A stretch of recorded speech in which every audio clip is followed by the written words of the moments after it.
Good evening. Welcome to Visual Radio Live. Today is January 17th, 2013. It's our third show of 2013. The views and opinions on Visual Radio are those of the host, Joe Villion. His guests, might be a bunch of them tonight there, but we do have the lovely Jean Martin here in the studio. Thank you for having me. Her views as well as mine. Not necessarily those of Winchester Community Access Media, its board of directors, its staff, its members, all our affiliate stations, Manhattan Neighborhood Network, Boston Community Cablevision, Cambridge CCTV, Somerville, Billerica, Brookline. I mean, we're Hamilton Wenham, all over Munson Palmer out in Springfield. We're all over the place. Welcome, Jean. Well, thank you. It's good to see you. It's good to see you, too. January 13th, you've been very busy since you last appeared on our show. Yes, yes. You've been a presence so much at the school committee meetings, they think true. you're the honorary school committee member. Yes, I am. In Medford. In Medford. We're on Winchester TV, but Medford is watching us on wincam.org. So you can tune in on wincam.org, and I have a suspicion 2 mayoral candidates are watching us tonight. Really?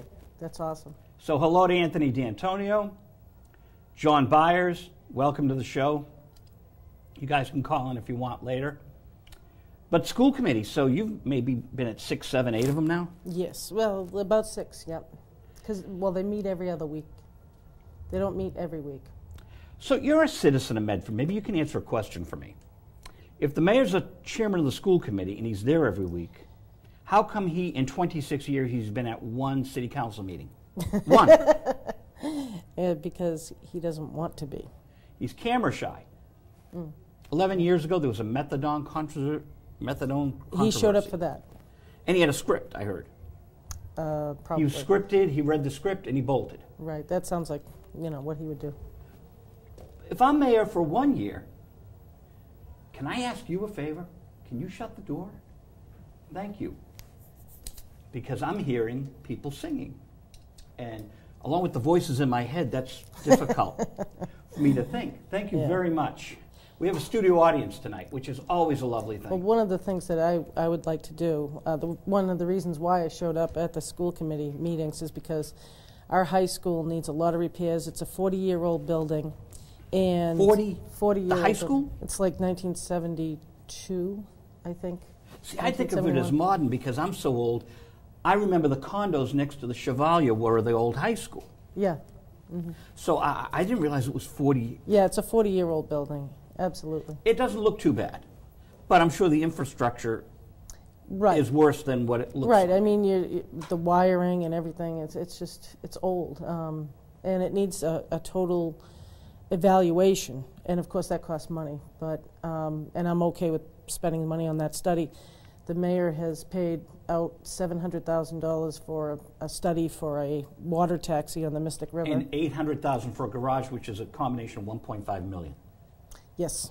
And $15,000 for this. I'd like to throw that in for this little report. $15,000 more. Well, $3,900 for this, and then for an audit. So that's $1,500,000 and $1,515,000. $1,515,000. I mean, that's a lot of money. Yeah, it is. And with that evaluation, I would like to also see the VOC be reevaluated, retooled. I would like to see robotics in our VOC. We have an excellent VOC. We have an excellent economic engine called the Medford VOC, vocational school, where they teach kids how to be electricians and HVAC, you know, heating and air conditioning, auto mechanic. A lot of my relatives have gone through the VOC and gotten jobs right out of high school. And where is it? Not everybody. The VOC, it's right up at the high school. It's associated to it's right. It's just smack dab in the middle of it, or part of it? No, it's part of the building. Okay. Yeah, and you know, not everybody can afford college. Not everybody wants to go to college. So I would like to see our VOC be, you know, retooled and, you know, incorporate the new things that are out there today, like robotics. Now, one of my favorite tools is a public records request. Could we put a public records request in to find out, because I'd like to know how many students are at the VOC, how many are at the regular high school. I'm sure that you can find out by talking to the superintendent. They'll of probably schools. just tell you.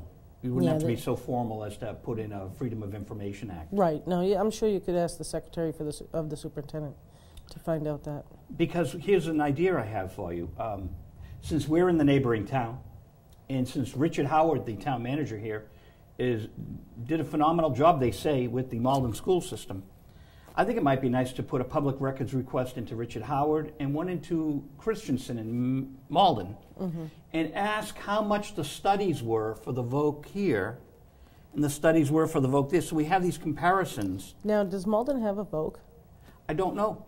I assumed all schools did because they had it in Arlington. No, not all schools do. Oh, I'm learning something here. We'll find out then. We'll find out if Malden has a VOC and if Winchester has a VOC. Well, we're in the VOC.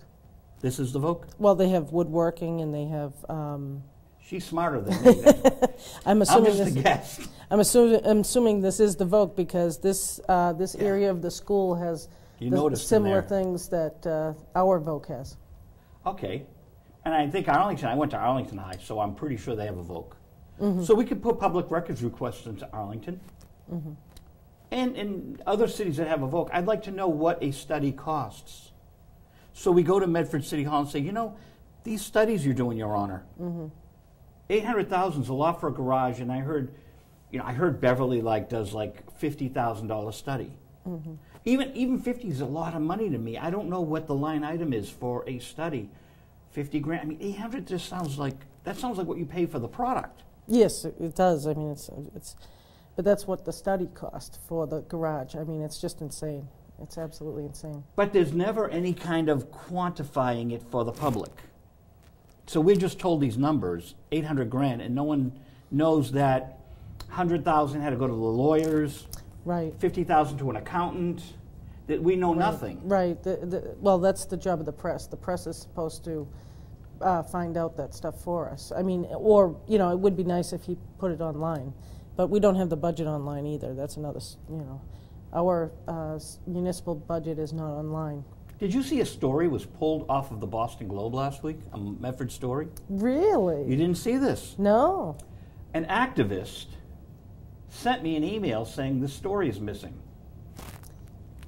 So I wrote to Allison Goldsberry, a friend of ours at the show here, and said, your article's missing from the Boston Globe.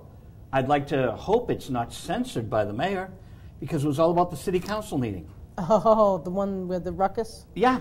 Okay. And it was, Allison wrote an editorial on, because you could read, the first quarter of the first paragraph was still on Google. It hadn't been wiped out yet. So you got the gist that she was writing about nationally the divide politically between Republicans and Democrats, and the divide in Medford just between citizens and between the council itself. So Allison wrote, because Allison has a lot to say, but they basically gave her a job at the high school, and she has to Toe the line. toe the line. So she wrote me a nice letter back and said that the borders weren't working and she'd have it up later. And I said, all due respect, Allison, I really like you, and you know I like you. You've written 500-600 articles. I find it very disturbing that this one article is the one with border issues when you never have border issues. I don't know. Don't you find that odd? Of course. That's. You brought up press. Yeah, I brought up press because, I did too. yeah, exactly.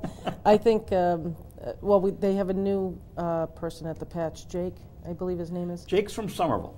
Yeah, and he did a nice article on the week of the ruckus, the week of the first week of the city council meeting. Yeah, he even mentioned me, which is a no-no in that city. I know.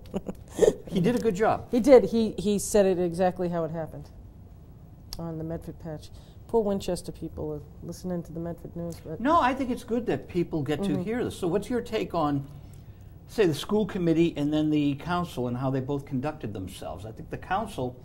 Well, they're apples and oranges because every year the mayor hires himself or elects himself basically to be the chairman of the school committee, which he should not be, in my opinion. He can by law, I suppose, but he shouldn't be. There are 6 members of the committee. plus the superintendent that shows up every day, every week, every school committee meeting. And he is the president every single time. So he has, and also the school committee doesn't really get paid any money. They get like $1,000, $2,000. It's a very small stipend. So they're basically volunteers, and they're well-meaning, but they have no power. So the mayor has all control, and he has the vice president of the school committee is Mr. Falco, and he does whatever the mayor wants. It's as simple as that. I like Mr. Falco as a person. Very friendly, Yeah. easy to get along with. So I wonder how the mayor can wield enormous control over people. And, city council is a good example because we're the proactive ones. Have you noticed? Mm-hmm. We do a lot. Gene wrote an amazing article on public access funding. Mm-hmm. I did. And it's in the patch, so you can just put Gene Martin patch. It'll come right up in Google. The bottom line is that, as you know, 5%, well, I don't know if you guys know, but 5% of our bill, so if I have a cable bill for $100, whether it's Verizon or whether it's Comcast, I have a bill of now $105 because there is a fee, a $5 fee, a 5% fee that is added to my bill, and 3% of that, or $3 of that $5, goes straight into the general fund in Medford. The other $2, or 2%, is divided into two 1% slices of the pie. And 1% goes to TV3, and 0.5% goes to the high school, 0.5% goes to the government channel. And what's interesting is that I asked through a public records request how much money goes into the general, how much is collected, and it's 800. The total is 872,000 or 73,000, I want to say, every year. That $5 off of everybody's bill. About 17,000 people. Yeah. Which is about $60 a month each if you're paying $100. A year, $60 a year. $60 a year, yes. So everybody puts into that fund, and then the general fund, the general tax base, which can pay for anything from the highway department, the police department, the school department, anything, it comes up to over $500,000 in new taxes. It's a revenue maker for the city of Medford. Whether that's legal or not, I do not know, but that's what happens to 500,000, $500,000. So imagine how many jobs, how many teachers, how many policemen we fund just through this cable fee. And then I can give you the exact figure for 2010 was 2010 and 2011 was 1.3 million. 1.3 million. So that's more than the number that I got in 2011. No, it's less. It's like it's about 650,000. Okay. 700,000 be 14. 1.4. It's 1.3. It was in the Boston.com or or Nick Iovino, but I cut and pasted it. And the key thing here is that in Winchester, you're paying a franchise fee. So on top of your cable bill, and Gene said it right, it's on top of the cable bill. If you look on the back of your Comcast, you'll see the franchising fee. And Comcast also takes money for certain, you have to ask Comcast, because I asked when I paid the bill. I went to the Malden place and I said, what's my franchise fee going for? They didn't know. Oh, they did not know. Now, do you know what a public file is? At Comcast, you can write a letter to the public file. So I'm urging people to write a letter to the public file and say, where does my franchising fee go? Now, a public file is if you walk into a radio station or Comcast, they have a filing cabinet, and you ask for the public file, and they have to hand you all the letters they get from the public. It's illegal to put them in the circular file or the trash bin. Some radio stations long ago that are no longer in existence, it is alleged they went right into the circular file. So people would file a complaint. I would ask, and they said, oh, your letter went into another department. Because the program director did not want me writing a letter about him, because I was right. So I've been an activist a long time. But these public files are very powerful because you as a citizen can write to these public files, and then you can always file a public records request with your town. You could file a complaint or a letter of happiness, a cordial letter to your town, and then 30 days later write a public records request to make sure it's on file.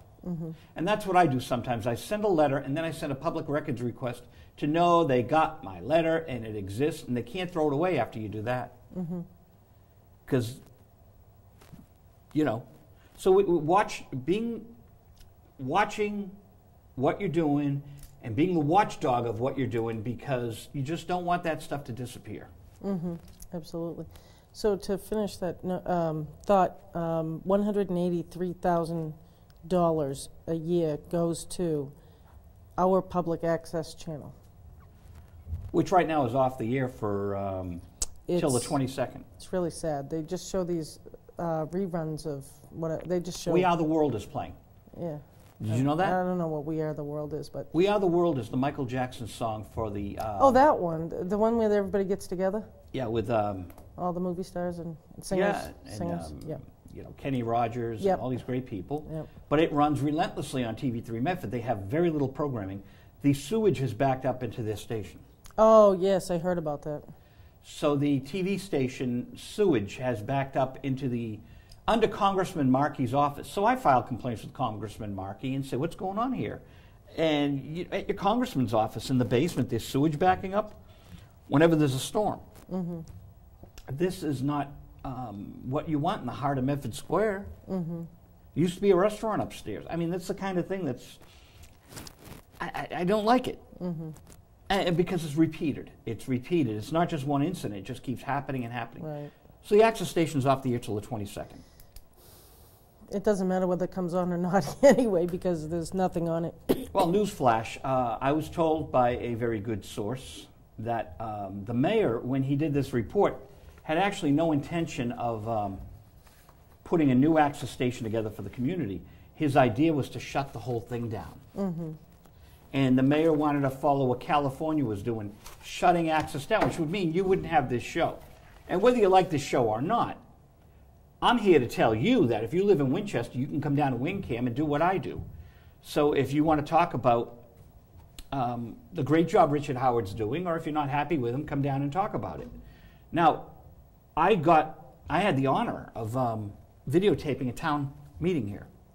Oh, really? Good. We WinCam full shot, please. Thank you. We WinCam residents, and we want to thank Jeff Dearman, our director. Hey, Jeff. Do you like Jeff's ring? I love Jeff's ring. It's great. It's a Bruins. It's a big, heavy Bruins, like almost a winner's ring. And you'll be able to see him at the Bruins games. He's an usher. Oh, somebody's calling. I'm sure it's John Byers. But and I'll talk about. Yeah, pick it up. The town meeting in a second. Hello? Joe. Yeah. Dean Patrol from the complaints. Dean, how are you? Good, my friend. How are you? Good. Hold on a second. My guest is Gene Martin tonight. Say hi, Dean. Hi. Dean and Gene. Hi, Dean. Hi, Gene. How are you? I'm doing good. We're going to get back to our political speak in a second. We're going to talk to Dean of the complaints. Dean, I reviewed your record, what, 1999? The first record, I believe, was 1999 you reviewed it, correct? Do you know that 6 months ago I had your engineer, Phil Green, in here?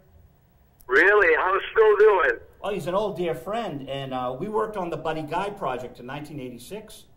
So last night on Letterman, I saw Buddy Guy. Wow. Now, but it was like 25 years ago that I worked with Buddy. But it was great to see him. So how are you doing, man?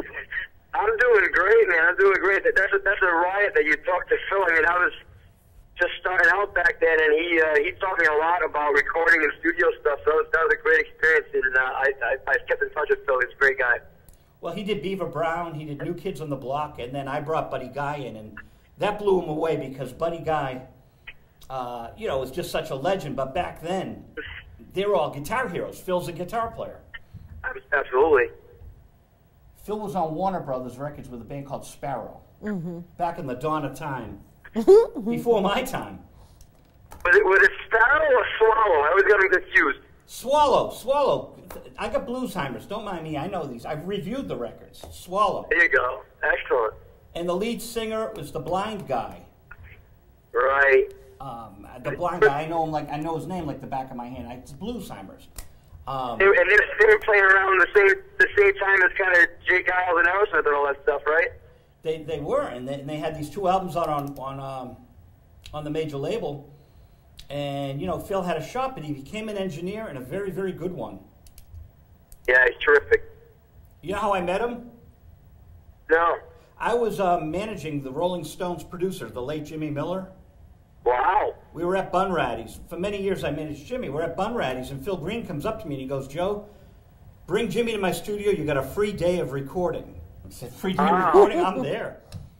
And we went down with Jimmy and Phil hit it off, and we did a lot of work together. That's terrific. You know that free recording time? You know how much money I spent on Normandy that year? I can only imagine. About 25, 30 grand. Yeah, absolutely. We had investors and we had Motown Records. We were doing a deal for Motown. We had an investor. We did Buddy Guy, the JoJo Lane Project, the Manish Boys on Motown. So we gave that free day of recording brought him gold. That's great. And that's the way it works. But Dean and I, Phil and I were talking about you guys, and, you know, he loved doing the project. That's great. So that was your first record he did. Yeah, that was. I did a solo record in '98, and then that was the first Complaints project in '99, the first album, Fear, that you reviewed. So that was with Phil. Yeah. It's right next to my desk, you know. Good stuff. And there's about 20,000 CDs in my living room. So, you know, the Fear record is right there. I don't know why, but it's there. That's it. Still a classic, huh? That was 1999. So I never got your solo record. If you got extras, I'd love to hear it.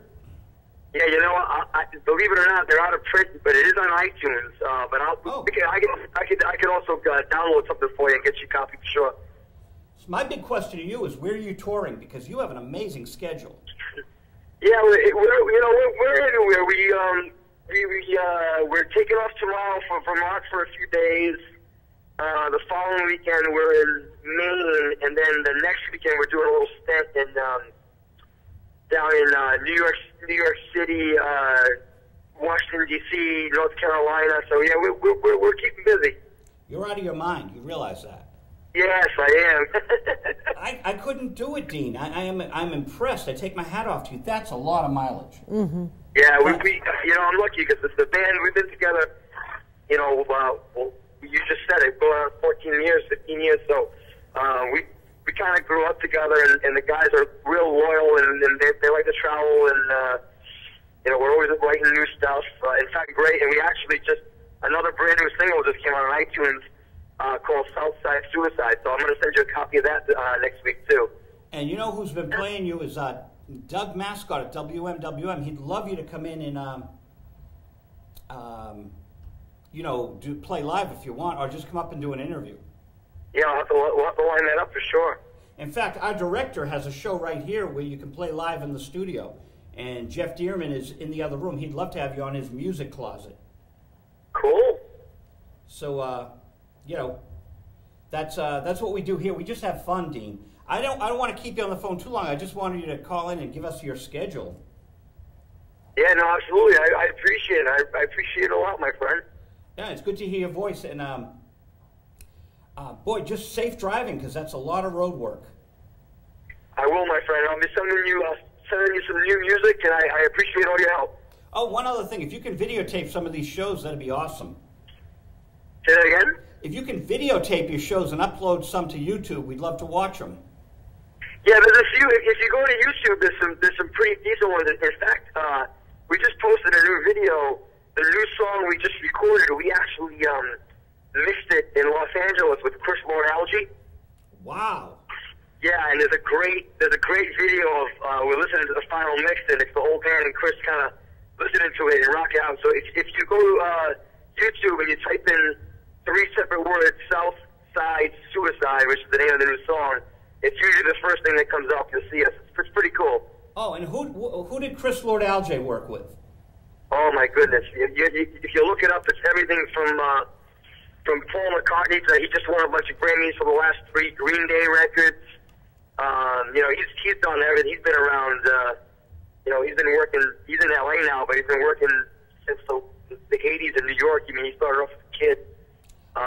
It was fun because he took some pictures of us and he posted them on his little laptop. And I'm looking through his folder and like he's sitting there with Paul McCartney and with the Stones, with Peter Gabriel, with you know, all the new bands, My Chemical Romance, All American Rejects, Green Day. So it was kind of fun to see us, you know, in the photo log with all these guys. It was pretty cool. Wow, Phil Green and Chris Lord-Alge, that's some good company you're in, man. That's it, man. We're trying to keep good company. All right, well, have a safe trip and enjoy your gigs, and we'll be in touch, man. All right, my friend. We'll talk soon. Thanks, Dean. Thank you. Bye. Bye-bye.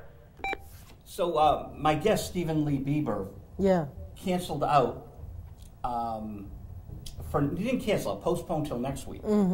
So I sent out mad emails to Dean, to you, to Matt Turk, to all sorts of people. And, you know, you were kind enough to come in, and I appreciate that. But isn't that neat? We just get That's phone calls. awesome. That is just awesome. I mean, these guys have been on the road for ages, and they'll go up to Maine and play 2 nights. They got wives. They're not like, you know, 18-year-old guys, you know, rock and roll. They're married dudes with day jobs, and they go out on the weekends and play New York, Washington, North Carolina, Maine, Vermont. It's crazy. I said, hey, you know, Doug wants you on the air in Salem, which is a hike from here. Yes. In fact, about 40 minutes. Our executive director lives in Salem. And Doug Mascot has a show up at Salem State. I said, well, you know, when you're coming home for Vermont, they said, we're so beat after a gig. They have to take a Sunday when they're not coming back from Vermont just to go to his show. Right. Because they don't want to come back exhausted and show up on radio and start playing in the morning. Yeah. Sunday morning show. But isn't this fun? It is. It's a lot of fun. It's very casual. You're going to get your own show? I mean, you know, I think you have to do more TV in the coming months because you have a lot to say. I do have a lot to say. I do agree with that. I absolutely 100% agree with that. So you were talking about the franchise fee when we got our surprise phone calls. $183,000. $183,000 goes to the Channel 3 or our public access TV station, and we don't know what happens to that money. The books are, you know, they're secretive. They're secretive about what's going on, and there's no programming. I mean, if there was good programming, then we wouldn't be asking where's the money, you know? Wouldn't be as antsy. But if there's no programming, then where's that $183,000 of the people's money every single year? And as things get tighter financially, it's going to become more and more of a problem. Now, Verizon just signed a contract with the city February 3rd, a year ago, but the amendments were signed a couple of months ago, and you know I was screaming about that. Yep. So there might be another $95,000 that just goes into the money pit. 95, because I mean I switched from Comcast to Verizon, so I still pay. Yeah, I haven't checked the bill yet. I gotta see. They throw another fee. No, they throw when they sign these contracts, like when Comcast did the new contract, on top of the franchise fee, TV3 got $825 extra grand. Okay. $825. Oh, to start. To infrastructure, because they lost their. Now they didn't need this crazy monopoly money to start. They had lost a studio. I was there. That's where I was producing.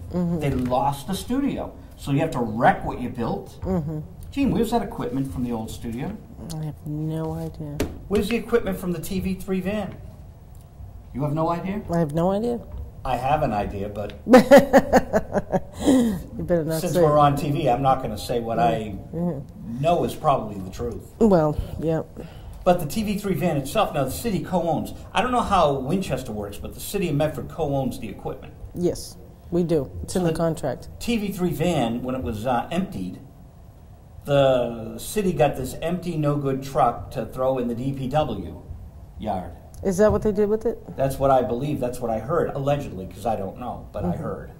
So this empty truck, that was the beginning of the end for me with TV3 because the president asked me to go find a new van. Gave me a very good percentage. Get the van, we're going to give you this much. Then he went to an employee behind my back and gave him a very low percentage. Then he went to someone on the board of directors and gave them a middle percentage. So I was very flattered that this individual thought that highly of me to give me the biggest percentage. Station manager called me and said, "Oh, don't go to this dealership in Watertown." I said, "And why not? I'm looking for a van." "Well, the employee's going there." I said, "Now, I like everyone here. Do they all know that we're all working together?" And the station manager was really... Deceitful. No, the station manager was being upfront for once. Oh, okay. It was the president that did this. So, is this True Confessions, Oprah? I guess. Oh, yeah, what's the name they were talking about? Oprah, can I? Armstrong. I'm going to give you my true confession. Yeah. I did steroids. I'm a very nice guy, but I was a little upset. So what I did was a very nice way. I called up the other people and said, "Look, I'm backing out because I like you guys. So I'm going to be the bigger person and back out. I think it was wrong to send 3 people out, cross wires, and then we're going to wreak havoc with all these dealers. We don't need that bad blood." So I backed out. But then the vice president of the station, who was no longer with the station, walked in one night, and the president was in this studio room, but in Medford, and the vice president's in there, and I just thought I'd have a little fun. I said, "Hey, you know, man," I said his name, "too bad about the van, because I think I could have got us a nice van." "What are you talking about, Joe?" I said, "You don't know about the deal made with me?" Started fuming, because the board of directors is supposed to have a meeting and then assign it to one person, and clearly that didn't happen. Do you know I've never put that on my blog? That whole incident. So, Oprah, I'm glad I'm talking to you. I'm glad you're talking to me, too. So, okay, so I know these two, and they were both hotheads. So you know what I'm doing. I'm winding them up. But I'm being just so nice as pie. And then the president comes out, and the vice president is like, "You didn't tell me." "Well, you didn't need to know." And they started going at it, these 2 Italian guys just like blowing their stacks. It was violently loud. Vesuvius had went off, and I'm just sitting there smiling. They both turned and started screaming at me. And I said, "I didn't do anything. Bye. You two can fight amongst yourselves." And I walked out the door. I think that's why there's a little animosity, because I just put the mirror up and I was very polite. You know how you are sometimes you're always very polite. I was as polite as you. They were the ones screaming, but sure, Oprah, I did set it up. Just knowing their personalities. But they could have been very polite gentlemen, right? They could have said, "Hey, Joe, we're sorry. We're going to have a board meeting. We're going to do it the right way." But instead they exploded. It just proved my point. So, that's the way things are done. That's business as usual. Yeah, but it's a nonprofit with a board of directors, and it's the public money. It is the public money. That's my beef with it. Now, in another city, there is a fellow who wanted to be manager of our station in Medford. Great guy. Really good guy. And I love all cultures, so I'm not singling out anyone for being Italian. I just said the Italian guys. And this person is someone I've known for a long time, African American. Went for the job. And everything's all white in Medford. Everything is white. And might I say a couple of things? Our whole entire city council is white. Our whole entire city school committee is white. Every department head is white. There are 2 African Americans. There's of any stature. We have the veterans representative is African American. He's a Vietnam vet. God bless him. Yes, God bless him. You're a vet. I'm a vet, yes. But the other person who is African American is the special assistant to the mayor, and he's the special assistant. He is not in a position of power. He's in a position of influence, but how much influence is debatable. Outside of that, everyone is as white as I am, and yet let me just say, that's not the demographics. That is No, not it's not the demographics. We have a lot of Asians. We have a lot of African Americans. We have not so many Hispanics.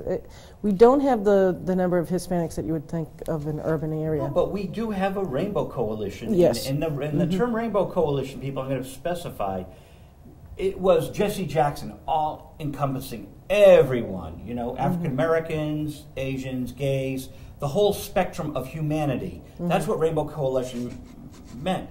But anyways, this great guy, very skilled, and something that's very key that I look for in someone to run a station is that he's a veteran of access. Okay. So this veteran of access applied for the job, and he made the mistake of saying, oh, great, a TV3 van, we will have this for the members. Well, no, it's actually for the board alone. And he said, Joe, that's when I lost the job. He dared the power structure. He dared them that maybe the members should have use of the equipment that they co-own. But the station beat it into the ground. It was just the board of directors, and with God as my judge, I was a witness. I was there.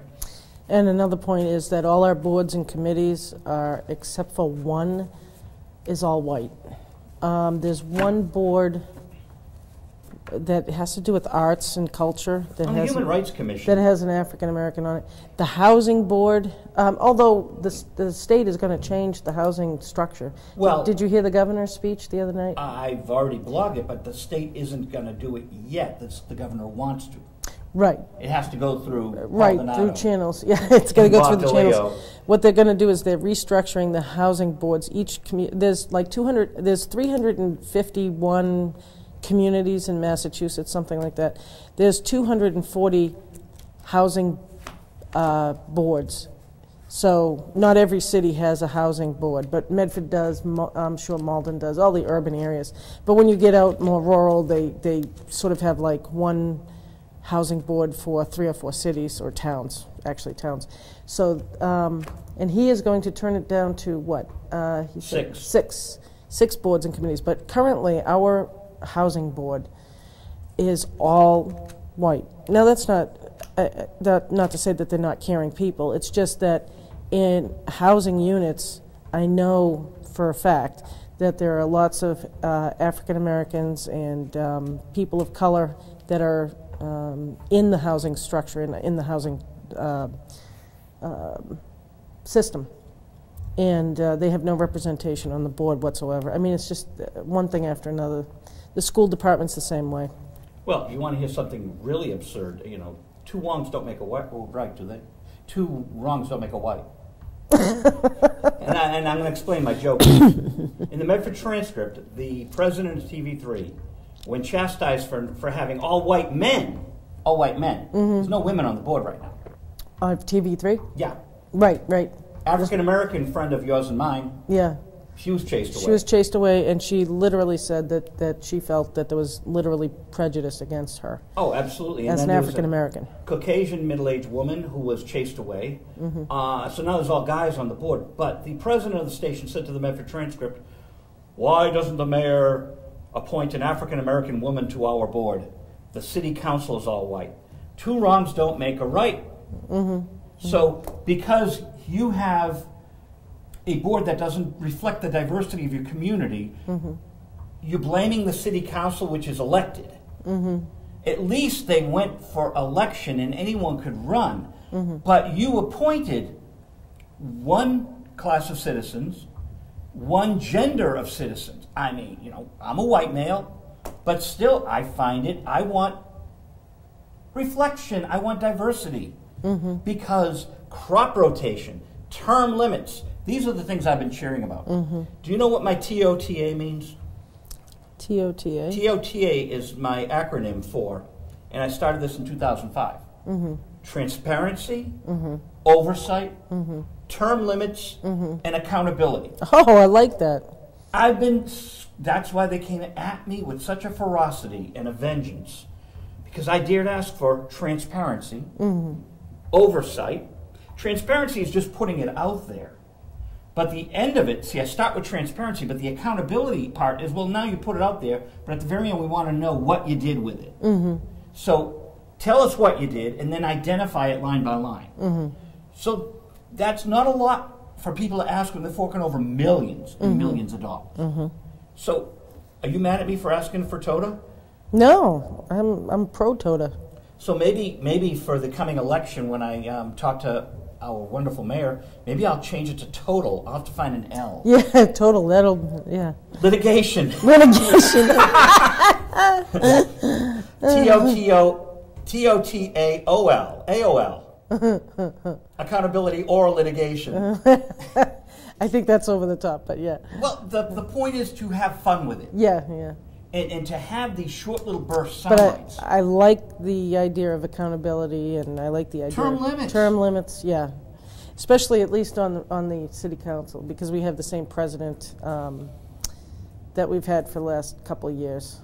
I think they need to rotate who's president of the council. They do, and here's a really good parable. This is a truthful story. October 26, 2006, the Globe had that I was meeting with the mayor.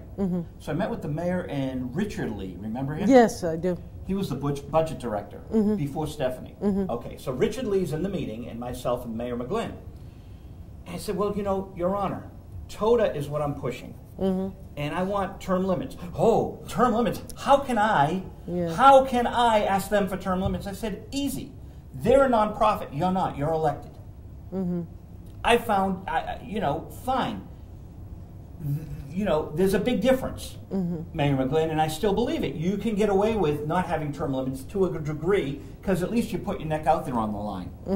But we have no voting for this, so that was the first thing. And as I'm leaving, the mayor was very friendly with me. Joe, come back. I really missed the parades on TV3, and I said, I'll fight for you. We had a great meeting. I was tarred and feathered by the station and by, 3 of the city councils. Well, because and this is true of anybody, power corrupts, and absolute power corrupts absolutely. Once you get in that seat, and once you get accustomed to a certain amount of power, you want to maintain that power. There's always a fear of losing that control and that power. We saw it on the 8th. Yes, Elvis Presley's birthday. We saw it, and it was the flower of... And this is a universal principle. This is not just about Medford. It could be Boston. It could be any town in Massachusetts. The reason I brought the mayor's story up, full screen, please. 2 of us. Thank you. Because I feel like it's a news desk. I feel like we're... anchors. It's great. We are. Yeah, we're news anchors. Here's what I wanted to bring up was that Penta, at the last council meeting, now is lobbying for term limits for the council president and vice president, what you've just been discussing. Well, finally, an elected official who cringes at the thought of term limits is actually bringing it out the way Mayor McGlynn wouldn't. Right, but that's term limits not for the elected official, but just for the presidency, for who's going to run the presidency, so they still get to be elected officials. I like Bob Penter and the way he approaches things. I wish Bob and Brianna and Caraviello and Michael Marks were a little more proactive, because I feel that we're more proactive than they are. And I'll put my neck on the line and just say yeah, it. they have to answer to the whole city, so. Right, but, I think that there should be term limits for all of them. And I think Bob Penta should run for mayor. And whatever the mayor throws at you, take the hit. Because you know what? It's a soundbite. And once it's over, and, they're going to attack you on your law degree or not having a law degree, big deal. They'll attack you for something, yeah. Big deal. Once that, Well, he has a long record, so. Run on your record. Yeah. It's not like he's new to, to the city. Yeah, because we got a lot of facts we're going to throw at the mayor. So if they want to throw mud at you, we'll counteract it with facts. I agree with that. Facts are always good. And I love this whole... I want a salary committee, Gene. A salary committee, yes. I think that's another thing. I think that we should have... I like your number of 15,000. I think that 10 is too short. But 15,000 to be a counselor. Yeah, well, in Woburn, it's 9,000. Yeah. So they get paid $9,000.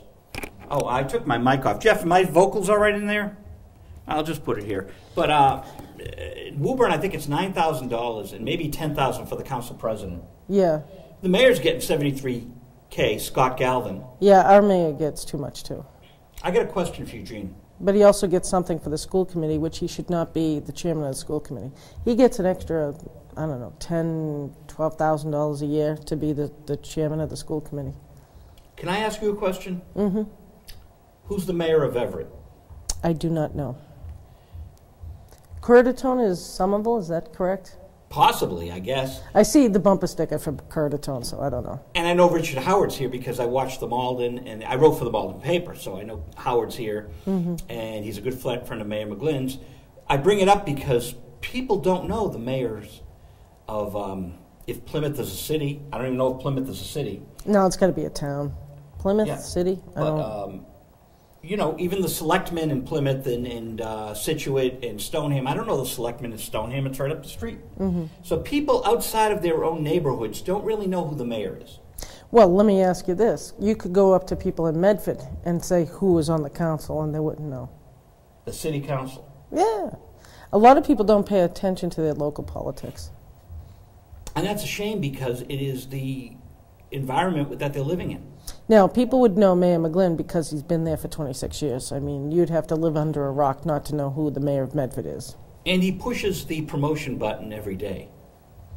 What do you mean? Vis-a-vis Oh, Allison yeah. Goldsberry having her inside Medford, and he's got a tight rein on that, and on the Medford Transcript, and on the Medford Daily Mercury.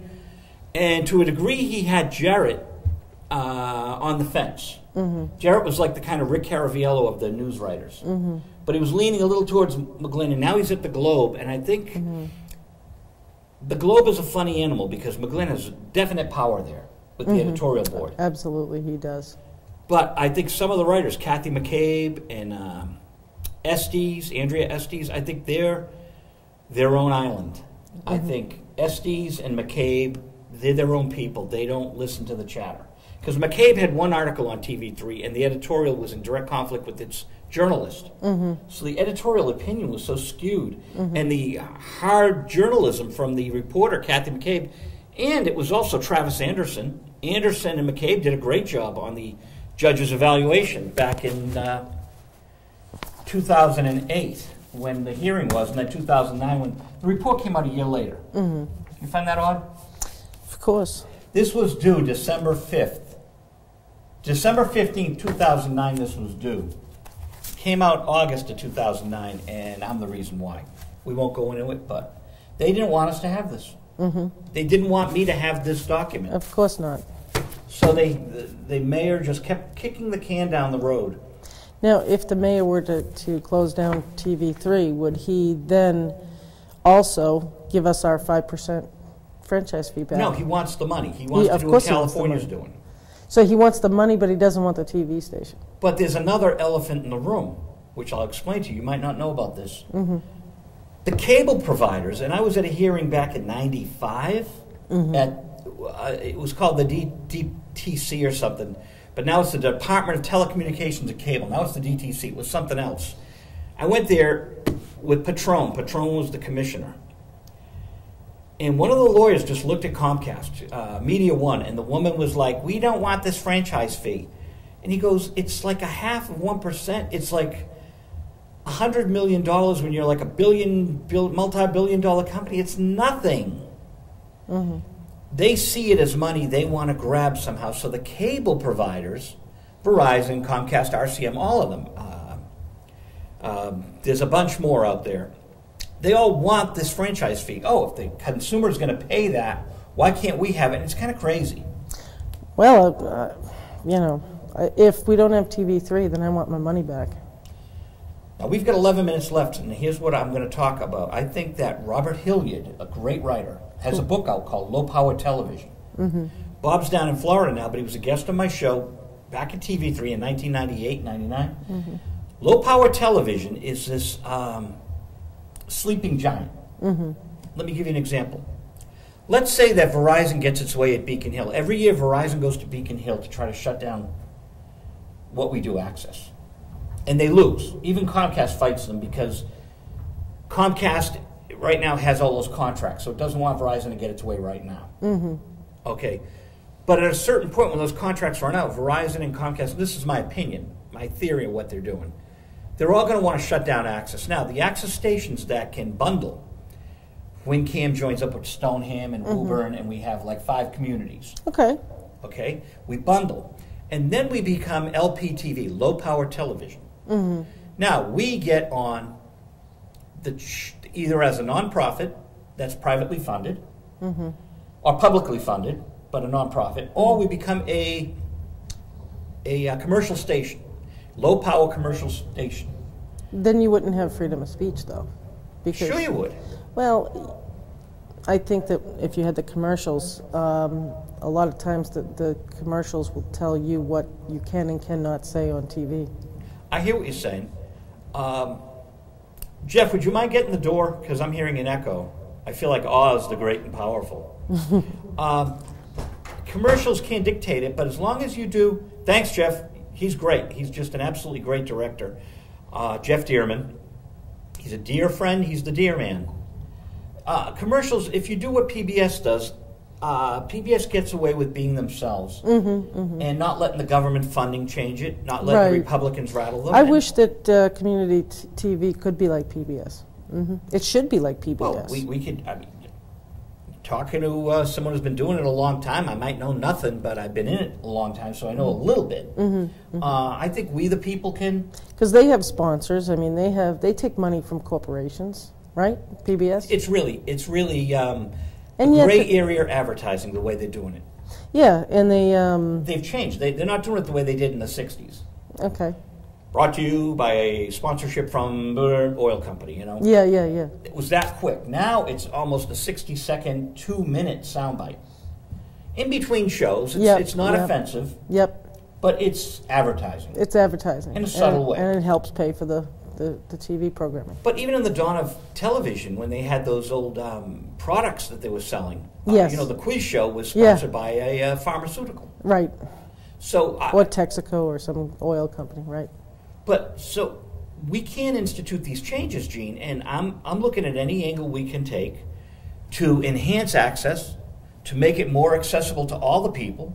Because if you don't like what I'm saying, what Gene's saying, come on up and refute us. It's your forum. We don't stand in your way. But people don't. You know what a hot set is? Well, it takes a lot of courage to put yourself out there. A hot set is a host-operated set. Okay. So this station doesn't have a hot set, but you can go into some stations and press a button and you're on the air. Oh, really? And, it's a good way to do access because it's no muss, no fuss. Then there's still what you said, putting yourself out there. Have we covered what you wanted to cover? Public safety. Well, the one thing that we have 8 minutes left, so I just one of the issues that I'd like to find out about Winchester is how they do their security in their high school. I know that comparing Winchester to Medford isn't equal because you're more suburban and we're more urban, but we don't have that many security. We have one full-time police officer at the high school, and he's armed. But outside of that, we have some security guards, but it's not sufficient enough. And I was wondering, I wanted to ask the police chief if we did have security that was not armed up at the high school, would they be under the auspices of the Medford Police Department? Or would they be a private security company that would come in and do the security? I wonder how that would work, because we definitely have to have more security up at the high school and throughout all of our grade schools as well now. But I don't want to turn our high school into a fortress. I don't want to turn our schools into fortresses. But we definitely need to do something towards more security. And I would think Medford businesses would pay for the security guards maybe over and above, so that you're not taking it from public monies. I don't know. Sponsor the security at the high school. Our business community is being hit hard. We have a very small business community in Medford. We really do, and they're hit harder for taxes. They pay twice as much as we do as a resident. Our tax rate is something like $13 for every 1,000. They pay like $24 per 1,000 per month. Per 1,000 for the property value. So. We've only got 30 seconds left. Sorry, I missed. Oh my God. Okay. Hey, it's great having you here. Yeah. Oh, You're thank always you. welcome. Thank you so much, and I hope to talk more about public safety in our schools. Come in with a script, and I won't take as much time on the floor because I like to ramble. Oh, that's fine. It's a very folksy show. Yeah. Views and opinions here. Yeah, that makes it fun.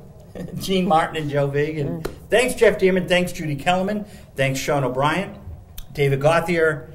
And next week, Stephen Lee Bieber returns. He's a great guy, author of Heebie-Jeebies and CBGBs, a Jewish punk rocker in New York. It's going to be a lot of fun.